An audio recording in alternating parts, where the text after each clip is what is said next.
Hey everyone, welcome back to another video. Before we get into today's topic, before we do, I want to read out a mini quote or a short little speech, as it were, from Theodore Roosevelt, one of the presidents of the United States.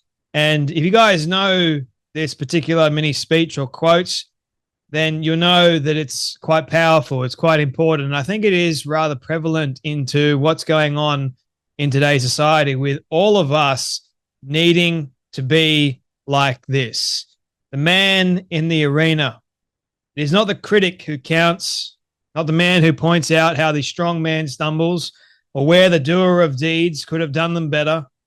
The credit belongs to the man who is actually in the arena, whose face is marred with dust and sweat and blood, who strives valiantly, who errs, who comes short again and again, who spends himself in a worthy cause, who at the best knows in the end the triumph of high achievement, and who at the worst, if he fails, at least fails while daring greatly, so that his place shall never be with those cold and timid souls who neither know victory nor defeat.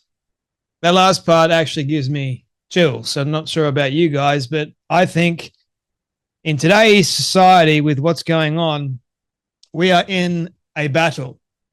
If you aren't already aware of that, a battle of freedom of speech. We need to be able to speak our minds and say the things that we need to say.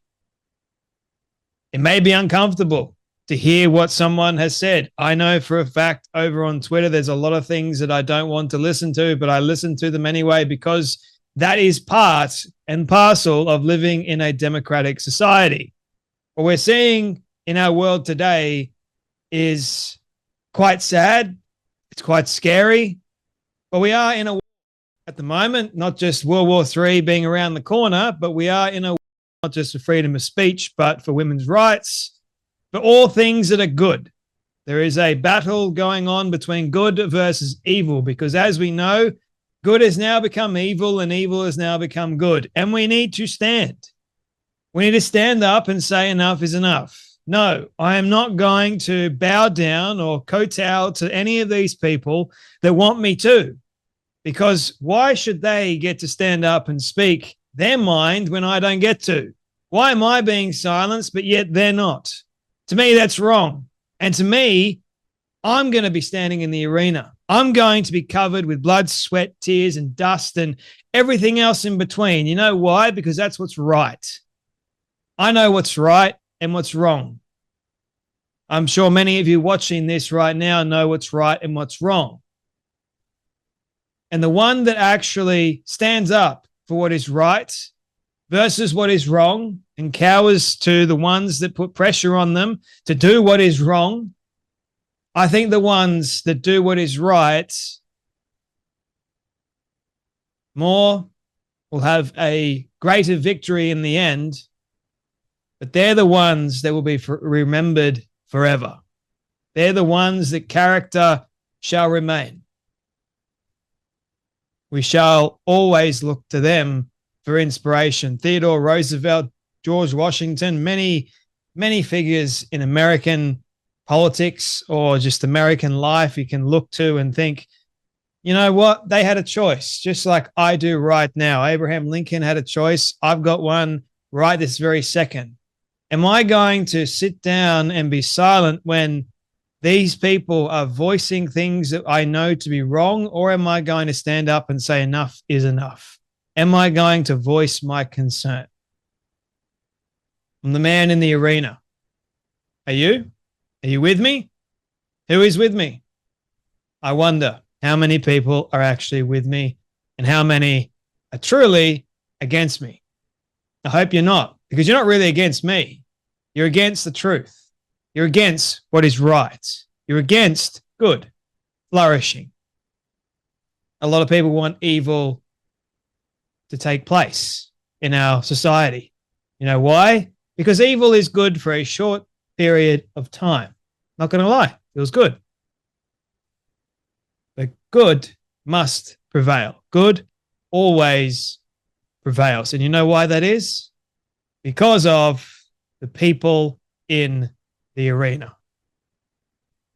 So today, ladies and gentlemen, we're going to be looking at a British woman who was arrested after reporting sexual assault to police. I know, when I heard about this story, I'm going, you can't be kidding. Like, this can't be real.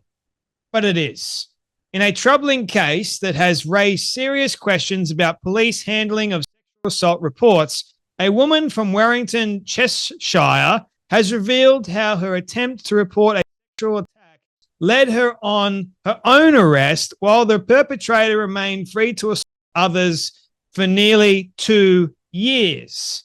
Helen Ingham, 48, recently waived her right to anonymity in order to share her harrowing experience with law enforcement after reporting an assault by Ahmed Fahmy, 45, a hotel manager whose reign of terror against women spanned more than 15 years. The incident, which occurred in March of 2022, marks a significant failure in the justice system's approach to handling cases, particularly those involving violence against women and girls. We know that the trans ideology at the moment is causing a lot of havoc in that department, but also a lot of men too, a lot of illegal immigrants coming in are causing a lot of havoc with this case as well. Ingham's ordeal began after attending a Stormzy concert with her daughter. The pair had spent approximately £500 for a 2-night stay at an upmarket Sunborn Yacht Hotel, a decommissioned super yacht converted into a floating hotel at Victoria Dock in East London. The getaway was meant to celebrate Ingham's birthday, but instead the setting turned into a nightmarish encounter. In the early hours of March 30, Ingham and her daughter returned to the hotel. Fahmy, then the manager, escorted them to their room, ostensibly because they had been drinking. When Talmage went downstairs to smoke a cigarette, Fahmy seized the opportunity to assault Ingham. He let us into our room, and I thought it was strange when he came in with us, Ingham recounted. I had sat on the bed and taken off my socks and shoes, and I thought he would leave at that point, but he sat down at the end of the bed, pulled my foot off the bed, and put my big toe in his mouth. Guy's got a foot fetish. Bit gross, mate. Shocked and distressed, Ingham immediately called the police to report the incident. However, what should have been a straightforward process of recording her statement and investigating her claims took a bizarre and disturbing turn. Upon arrival, the responding officers appeared disinterested in Ingham's assault claims. Instead, they focused on her agitated state and use of profanity, which she attributes to her anger and distress over the recent. Now, last time I checked, it's not illegal to swear. It's not illegal to get angry. You're not doing anything if you're angry or you're swearing. You're just angry and you're swearing. Typically, when you're angry, swearing usually comes after. It's not illegal for that to actually happen. But according to these cops, they're like, oh, no, she's acting aggressive, man. Let's forget about the actual that took place. No, she's swearing at me, man. I don't like her. Let's arrest her then. The situation escalated when, according to Ingham, the officers asked Fahmy, what did you want us to do with her? To which he allegedly responds, take her away. Oh, yeah, take her away. She did nothing. He did everything. But what do you want us to do with her, mate? Yeah, take her away, man. I don't want to hear anymore. In a shocking twist, instead of taking Ingham's statement of arresting Fahmy, the officers arrested Ingham herself. A physical conflict ensued during the arrest, obviously, resulting in Ingham spending the night in a police cell. Adding to the distress, her daughter was reportedly dumped at a train station to make her way home alone. They didn't investigate my claim at the time. They weren't bothered about what happened to me, Ingham stated, her voice tinged with frustration and disappointment. The consequences of this mishandling were severe. Fahmy, left unchecked, continued his predatory behavior. And it wasn't until January of 2024, nearly 2 years later, that he was finally brought to justice following reports of the R word and from 2 more women at another hotel.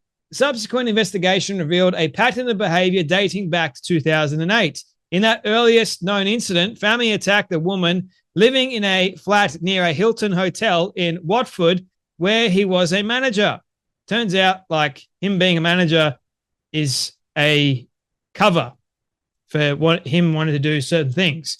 The most recent offences occurred at the Anchor Guest Hotel in Golders Green on 20th of January 2024. There, woman by licking her foot while she slept and R-worded another after maneuvering her into his bedroom. Guy's got some sick things going on, man. On July 25th, 2024, Fahmy was found guilty at Hengden Magistrates Court of 1 count of R-word and 3 counts, including the assault on Ingham. His sentencing is scheduled for September. The case has prompted a review of the actions of the 2 officers who responded to the Ingham's initial report. Both remain under investigation, according to the Metropolitan Police. Yeah, under investigation. For Ingham, the police's failure to act on her report is a source of ongoing distress. The police failed me, and that's more upsetting to me than what the man did, she said. I tried to tell the police that he would offend again, and they didn't listen. The R word could have been avoided, but instead they arrested me. Yeah, you want to be actually feel safe and protected when the police arrive, like they're going to help you out if you've made a report and obviously do an investigation. But nah, I'm not going to do that. Just go by the person that actually did the act. We'll go by what he says. This case raises critical questions about the treatment of victims by law enforcement and the potential consequences of dismissing their claims. It highlights systemic issues in how such reports are handled and investigated, potentially allowing perpetrators to continue their crimes unchecked. According to the Mail Online, the Metropolitan Police, in response to inquiries about the case, stated that the investigation into Ahmed Fahmy was led by a team of experienced detectives specializing in victim support. They emphasized that as part of their inquiries during the R-word investigation, these detectives actively sought to identify any previous offenses linked to Fahmy. However, this statement does little to explain or justify the initial mishandling of Ingham's report. The police spokesperson acknowledged that the wider investigation prompted a review into the action of the 2 officers who responded to the initial incident, both of whom remain under investigation. The police also stressed their commitment to tackling violence against women and girls, stating it is a key priority across the Met. We are doing more to support communities. Yeah, whatever. Okay. It's just a bunch of words they love to say. So I think what happened to this poor woman is obviously disgusting, it's despicable. And look, we live in a 2-tier society at the moment, or 2-tier policing, with Keir Starmer in a position of power. But this happened 2 years ago, and it's only gotten worse, man. Now, I know the police are trying to do the very best that they can. It's not all the officers' fault, and I'm not saying that every single officer is to blame here.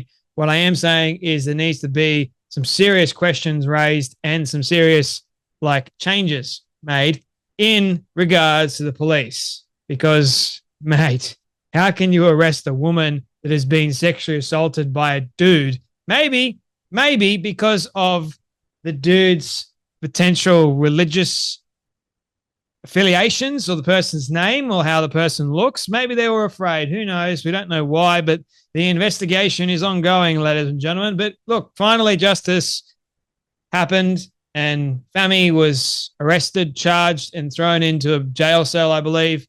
So there you go. Hopefully more women get more justice if what they are saying is true. Okay?